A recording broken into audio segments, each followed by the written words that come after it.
My name's Keith Cuthbertson and I'm a lecturer in finance at Cass Business School. In a previous lecture we looked at specific risk and naive diversification. In this lecture I want to continue with portfolio theory, but we're going to consider what I call intelligent diversification, whereby you can reduce another type of risk called market risk. So the kind of questions we want to examine is: how have the risks of your night out affected by how your friends interact with each other? So, the mood swings of your friends are not going to be independent of each other, and this is what we classify as market risk. A key question is how much time you should spend with each friend each night in order to keep your risk at an absolute minimum. Let's remind ourselves of what the risk of going out with a single person will be. Here's Brad Pitt, and whenever he goes out on an evening with you, sometimes he's very happy, in which case you give him a score of +30, and sometimes he's rather sad, in which case you give him a score of -10. Now, each night he either gets a score of +30, which is 20 above the mean score of 10, or he gets a score of -10, which is 20 below the mean. So the riskiness of going out with Brad is actually 20 points. This is the variation in his score around the mean score of 10. Now, the risk that we're trying to concentrate on in this lecture is market risk. And the key thing about market risk is it affects any two people at the same time, if you like, on the same day. It's risk which is infectious, and this means the risk is not independent across different people. For example, market risk can be caused by a recession or a boom, unemployment, changes in prices or interest rates. All of these variables affect almost every individual in the economy, although of course interest rate changes affect poor people more than rich people. The key thing is that the risk is correlated across individuals. What we're going to do now is every night you're going to go out with these two people, and these two people are identical in a limited sense. Brad and George have the same mean score and the same average risk of 20 points per night. So taken individually, they're both risky, and the risk of each is 20 points per night. So if you spend all night with either Brad or George for 100 nights, then the average risk you will encounter is 20 points. Now, in order to discuss market risk, we're going to make a very special simplifying assumption. In this way, we'll be able to isolate what one of the key determinants of market risk is. So we're going to assume that you only go out with two people, Brad and George, and on any night these two people are up for winning an Oscar. But of course, only one person can win each night. But because if one person wins, the other must lose, their behaviour is perfectly negatively correlated.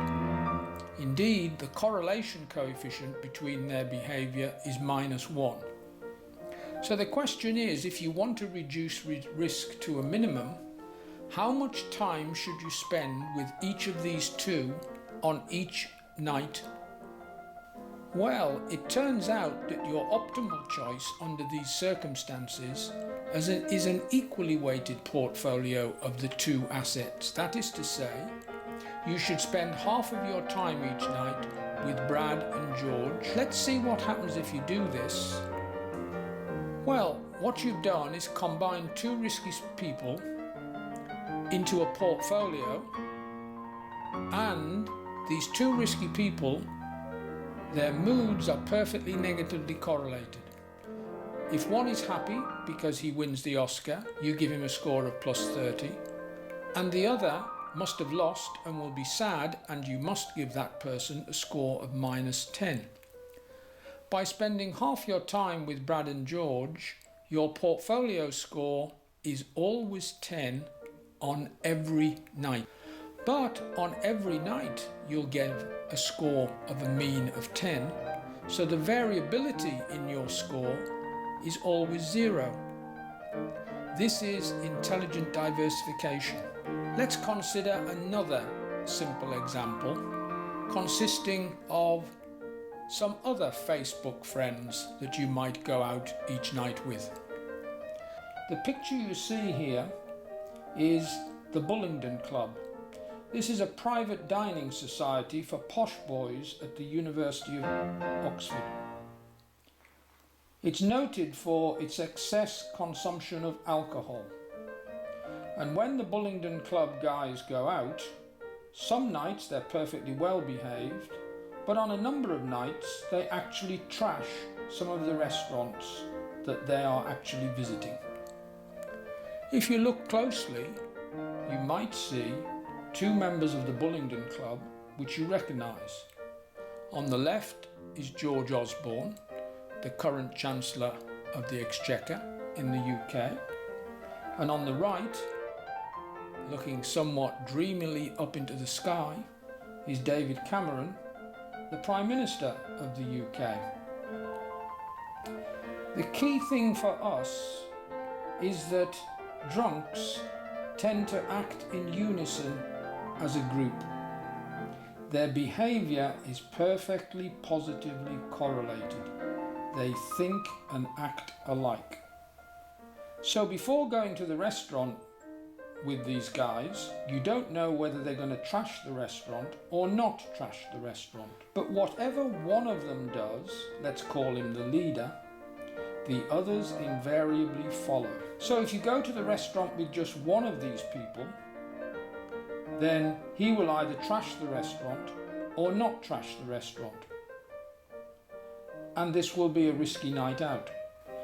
If you go out with all of them, then because their behaviour is perfectly correlated, then it's just as risky going out with all of them as it is with one of them. So, the Bullingdon Club provides a useful example of where a portfolio of friends do not reduce your overall risk of a night out. The Bullingdon Club members look the same, sound the same, and act the same. It's called the establishment. There's no portfolio diversification. You don't reduce risk by going out with all of them rather than one of them, because the correlation coefficient between their behaviour is +1. This is directly opposite to the result that we got earlier.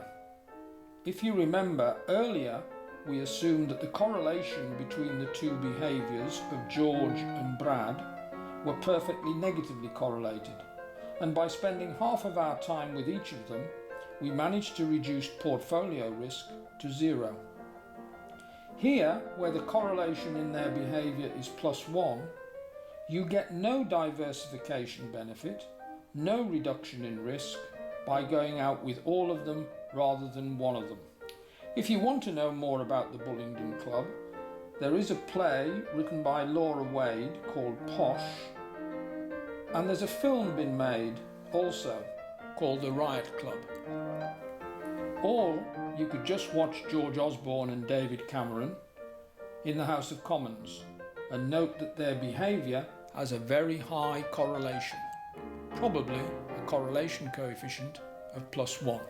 If you want to look at more about portfolio theory and the role of correlation in determining portfolio risk, then you could look at Investments by Cuthbertson and Nietzsche. That's it for now. Goodbye.